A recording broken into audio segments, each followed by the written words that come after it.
I'd like to call our next speaker. Our next speaker is called Sebastian Pollack. Sebastian has been a long-time entrepreneur, a successful entrepreneur. Then he got a little tired after selling his company and became a chef and a mountain climber.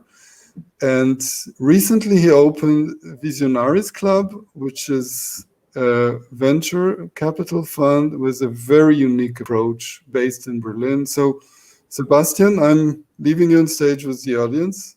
Good morning and thank you for joining us. Thank you so much, Gili. Always a great pleasure to see you. And yes, indeed, after running my own company for 7-8 years and then selling into ProSieben in 2018, I actually did take a sabbatical. Not so much because I got tired, but more because I was finally able to once again kind of live my curiosity and do work at a kitchen for a month. And go on some other crazy adventures. But now I'm also on a different type of adventure that I would love to tell you about. But first of all, so 2017, I actually wanted to give you a little bit of a background. Met Gili for the first time in Israel. That was actually also my first time to come to Israel.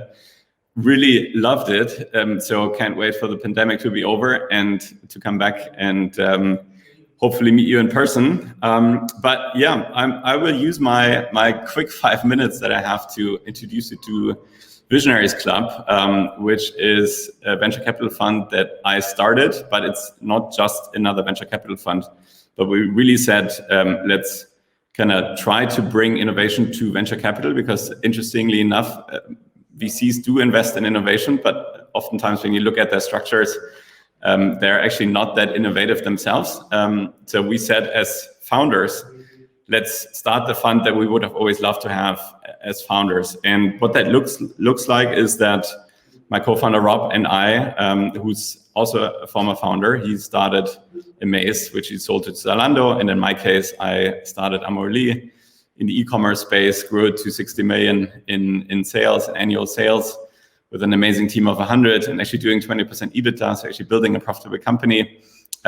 We both of us got together 2 years ago and we said, we as former founders, let's build the fund that we would have always loved to have as founders. And what that looks like is that we, on the one hand, that we only focus on B2B and on all things deep tech. So we really love, especially what ambitious founding teams in Israel are doing.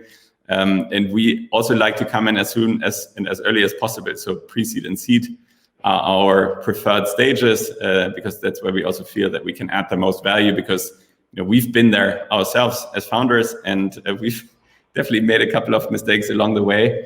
And we'd love to pass on our learnings.